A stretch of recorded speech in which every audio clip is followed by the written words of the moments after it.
예, 오랜만에 이분과 하게 되는 것 같습니다. 빅데이터 연구소의 이상준 소장님 돌아오셨습니다. 예, 어서 오십시오. 반갑습니다. 예, 안녕하세요. 정말 오랜만에 뵙습니다. 예, 그렇습니다. 얼마나 됐나요, 지금? 꽤 됐죠. 한 대여섯 달 된 것 같아요. 그거보다 저는 더 된 것 같은데. 아, 그렇습니까? 예. 제가 많이 보고 싶으셨는데. 그럼요. 그리고 그때 저 이제 마지막 방송하면서 네. 돌아온다고 약속을 하셨는데. 예, 약속 지키러 왔습니다. 예, 돌아오셨습니다. 오늘 이제 그때 당시에도 어떤 수급적인 측면들 많이 분석을 해 주셨고 각 이슈별로 과연 외국인과 기관들이 어떻게 흐름들을 타고 있는지 분석을 데이터를 통해서 해 주셨었는데 오늘도 그러면 효성그룹주부터 얘기해 보도록 하겠습니다.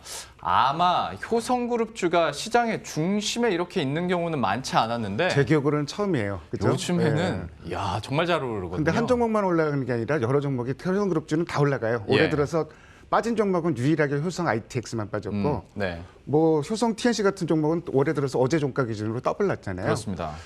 시가총액을 한번 봤더니 어제 장중 기준으로 해서 효성그룹주가 시가총액이 7조 6천억 원을 돌파를 했었어요. 근데 이제 그 종가에는 조금 그 상승 탄력이 둔화되면서 7조 한 4천억 원 뭐 이렇게 좀 밀렸는데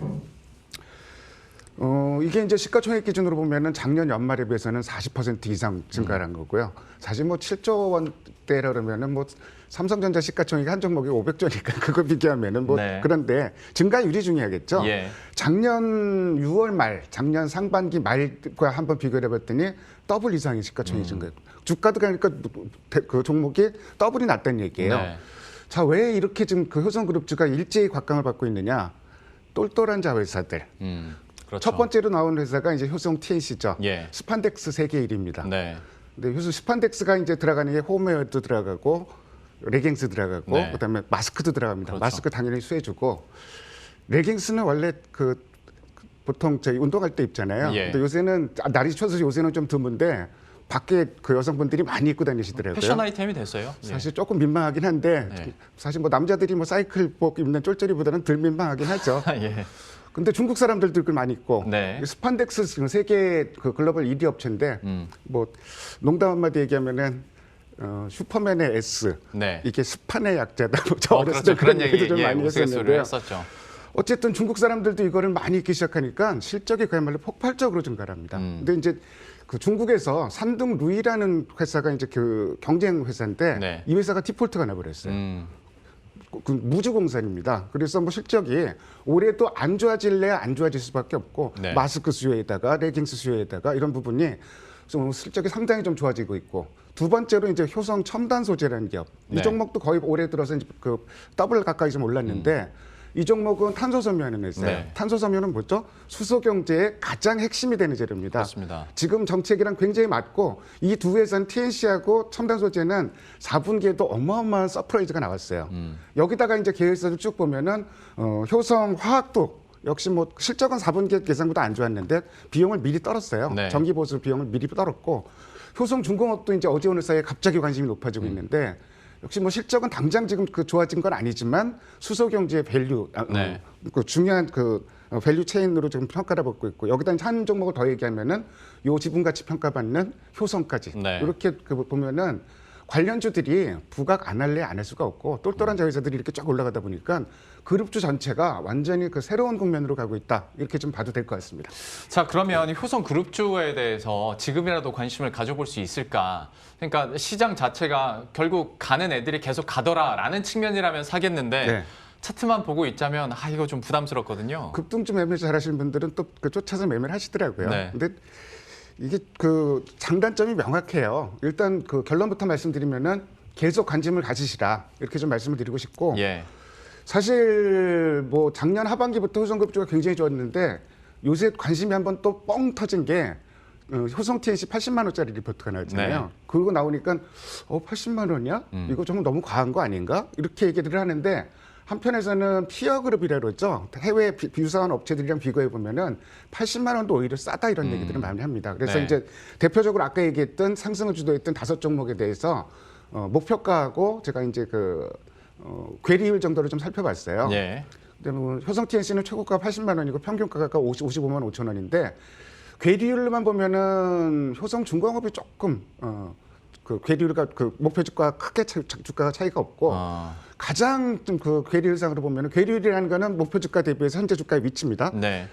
효성 같은 경우가 이제 78% 정도 자리에 있고 가장 덜 오르긴 했죠. 그렇죠. 예. 그리고 효성 TNC도 그렇게 올랐는데도 지금 아직 20% 정도는 목표 주가 예. 여유가 있고 첨단 소재나 효성 화학도 목표 주가 대비해서는 좀 여유가 있는 편입니다. 근데 이제 제가 계속 관심을 가지시라 이렇게 말씀을 드리는 게 저는 앞으로의 성장성 이런 부분도 중요하지만 지금 당장 실적이 나오는 게 중요해요. 근데 대표적인 두 종목이 좀 실적이 나오고 있기 때문에 그리고 4분기에도 좋았고 올해도 계속 좋을 것이다. 예. 이런 실적 모멘텀이 분명히 있고 그리고 중공업이나 화학도 좋아질 것으로 예상을 해보는 게 수소 그 경제라는 거는 정부에서 밀고 있는 파트잖아요. 네. 정말 그룹 자체가 일사불란하게 이쪽으로 움직입니다. 그렇다면은 중기적으로 관심을 가져도 좋은데 다만 이제 부담스러운 부분이 김영롱 의원이 얘기했듯이 급등했다는 종목, 급등했다는 얘기는 조정이 굉장히 좀 과격하게 나올 가능성도 있다는 얘기예요. 네. 그래서 급등할 때 쫓아 올라가면은 역시 뭐 상당히 좀 무리가 있는 그런 매매는 선수들만 하시고요. 조정 받을 때 이제 이런 종목 매매하는 거는 조정 받을 때 나눠서 사는 겁니다. 분할 매수. 그래서 이 종목들 5종목도 최근 열흘간 한번 수급을 살펴봤더니 어제까지입니다. 효성 TNC는 많이 올라가니까 역시 좀 팔았어요. 네. 이 수급 돌아가는 거 보고 좀 TNC는 매매를 하시면 될 것 같고 제일 좀 그 눈에 보이는 종목은 효성 정도가 네. 사실 저는 이런 전략도 가끔 제시해요. 그룹주들 많이 올라가면은 그 지주회사 매수하는 게 제일 안전빵이 되는 얘기를 그렇죠. 하는데 예. 들어올랐죠. 그래서 지금이라도 뭐 좀 안전하게 매매하고 싶다라면은 이 중에서 저는 효성 매매를 조금 권해드리고 싶은 마음도 있습니다. 사실 주가 반응도 지주사가 가장 마지막에 오기 때문에 효성에 지금 좀 늦었다고 생각하시는 분들은 오히려 얘기해 주신 것처럼 지주사 쪽으로 관심 가지시는 효성은 그렇게 것도 많이 못 올랐어요. 예, 네. 하는 또 하나의 전략 방법이 될 것 같습니다. 참 다 같이 오르고 있는 효성 그룹주 이렇게 살펴봤고요. 두 번째는 공매도 재개와 관련해서인데 사실 뭐 시장이 좀 뜨뜻미지근한 이유는 더 많은 걸 바랬잖아요. 그러니까 1년을 연기해 버리든 아니면 이제 공매도 폐지 얘기까지 나오긴 예. 했었는데 어쨌거나 한번 연기는 됐습니다. 좀 예. 어떻게 보고 계세요? 이게 이제 연기가 됐던 게 사실 한 그 1년 전 상황만 되더라도 개인 투자자들이 아무리 욕을 해도 말 안 들어요. 근데 지금 요새 게임스탑 사태에서 보듯이 외국에서도 그렇고 개인 투자자들 힘이 너무 세져 버렸습니다. 맞아요. 근데 자, 지금 개인 투자자들이 얘기하는 근거는 크게 봐서 두 가지예요. 첫 번째는 기울어드는 농장이라는 얘기죠. 네. 공매도라는 거는 주식이 우리나라에서는 없는 상태에서는 공매도를 치지 못하고 빌려놓은 상태에서 공매도를 치잖아요. 네. 근데 이제 주식을 빌리는 행위를 두 가지로 보는데 기관들이 주로 이제 뭐 연기금이나 이런 데서 주식 빌려오는 거를 대차 거래라고 얘기를 합니다. 조건은 개인도 할 수 있어요. 근데 연기금에서 개인한테 주식 빌려줍니까? 안 빌려주죠. 빌려주죠. 네. 그래서 어렵고 그럼 개인들은 어떤 방법으로 매매를 하느냐? 증권사에서 주식을 빌릴 수 있습니다. 이걸 대주 거래라고 얘기를 네. 하는데요. 대주 거래 규모가 지금 작년 2월 말 기준으로 750억밖에 안 돼요. 예. 증권사에서 개인한테 빌려줄 수 있는 주식이 750억밖에 안 됩니다. 자, 그래서 작년 12월 2일 날 K 대주 뭐 이래갖고선 대책을 발표를 했는데 증권사 이제 증권금융에서요 1조 4천억까지 늘리겠다. 20배죠, 20배. 이건 일단 긍정적으로 평가를 받을 만할 것이고. 두 번째는 이 부분이 사실은 더 큰 것 같은데 제가 이 종목 예를 자주 듭니다. 워낙 오래전 얘기인데 2013년 10월이에요. 제가 잊어버리질 않는데 CJ ENM 지금은 이제 종목 표기 방법도 틀려졌죠. 그렇죠. 근데 이 당시에 어떤 일이 있었냐면은 갑자기 올라가다 아침에 거래가 어마어마하게 터지면서 네. 주가가 꼬꾸라져 버렸어요. 근데 몇 시간 뒤에 실적 발표를 했는데 쇼크가 나온 거예요. 근데 더 기가 막혔던 건 뭐냐면은 전 화가 나더라고요. 이게 개인 기관들이 그냥 매도를 한 게 아니라 공매도를 했어요. 이 정보를 알고. 네. 사실 이런 상황이 계속된다면은 공매도는 개인들한테 참 그 불리한 게임이 될 수밖에 그렇죠. 없는데 일단 지금 정비를 제도 정비를 한다라는데 대주 활성화를 일단 좀 시켜야 될 것 같고 그리고 두 번째는 이 내부 정보 이용한 좀 그 불공정 매매 네. 이 부분은 우리나라가 처벌 그 강도가 너무 약합니다. 네. 이 부분에 대해서 확실하게 좀 자리를 잡으면은 글쎄요 공매도도 어느 정도는 기울어지는 동장이 조금은 반듯해지지 않을까 이렇게 예상을 해봅니다. 사전 감시 시스템을 구축한다고는 하는데 얼마나 촘촘하게 잘 세울지는 한번 시간을 두고 지켜봐야 될 것 같고요.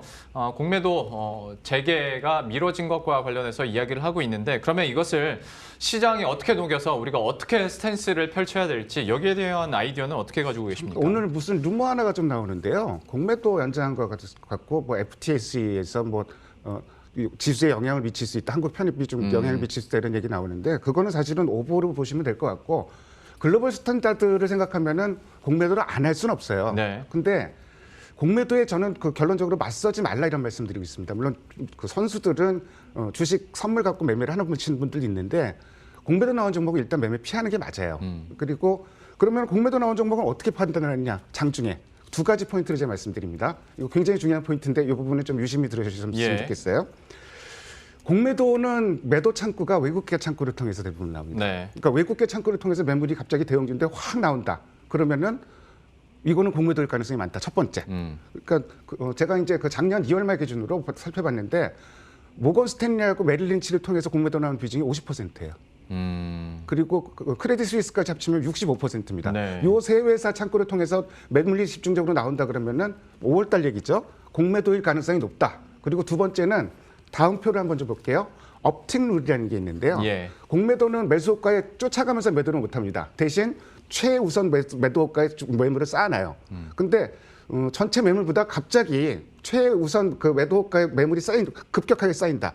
이러면은 그 공매도일 가능성이 많습니다. 예. 이 두 가지 포인트를 굉장히 좀 눈여겨서 보시면은 이 정도는 공매도가 나오고 있다, 안 나오고 있다. 이 부분을 좀 판단할 수 있을 것 같아요. 이 두 포인트는 딴 데선 잘 안 가르쳐 주시는 거니까요. 유심히 잘 한번 제가 그 5월 이전에 공매도 되기 전에 한번 이건 다시 한번 좀 짚어드릴 필요가 있을 것 같고요. 시간이 좀 남으면 얘기를 하려고 했었는데 간단하게 넘어갈게요. 재미있는 얘기인데요. 주식은 매수자가 유리할까요? 매도자가 유리할까요? 매도자 우위 아닙니까? 매도자 우위입니다. 제가 표를 준비를 했는데 이게 정률법의 비밀이에요. 네. 30%씩 예를 들어서 상한가를 계속 반복한다. 그러면은 0에 점점 가까워져. 표를 했는데 그 10,000원짜리 주식이 상한가를 반복했을 때는 열흘이 지나니까 주가가 6,000원대로 떨어져 버렸어요. 뭐 이런 것도 재미삼아서 한번 들어보시면 괜찮을 것 같습니다. 또 하나의 꿀팁으로 얘기를 해주셨고 공매도를 우리가 확인할 수 있는 간접적인 방법, 포인트들도 얘기해 주셨으니까요. 기억에 담아두시면 좋을 것 같습니다. 이번 주 수급 동향들이나 특징주들도 한번 정리해 보도록 하죠. 좀 어떻게 파악이 됩니까? 시간이 좀 많이 지나서 간단하게 갈게요. 이번 주는 제일 큰 움직임이 월요일날 쇼커버가 굉장히 세게 나왔었는데 셀트리온 같은 종목 월요일날 굉장히 쌍끌이가 나왔었죠. 코스피 같은 경우는. 근데 이게 하루짜리였어요. 오래 가지는 않았다. 이렇게 보시면 될 것 같고 코스닥 같은 경우는 뭐 LNF 정도가 좀 쌍끌이 매수가 나왔고 그리고 그 덕산 로열스 이런 종목들 연속적으로 사고 있고 아까 게임주 말씀을 하셨는데 게임주도 연속적으로 사고 있는 게 맞아요. 외국인들이요. 근데 게임주는 그 대체로 항상 그런 건 아니지만 주가 특성상 실적 발표 전후로 해서 오히려 주가 탄력은 둔화되는 경향이 상당히 좀 반복적으로 나오고 있습니다. 그래서 실적 발표 이번 주인데요. 내일이죠.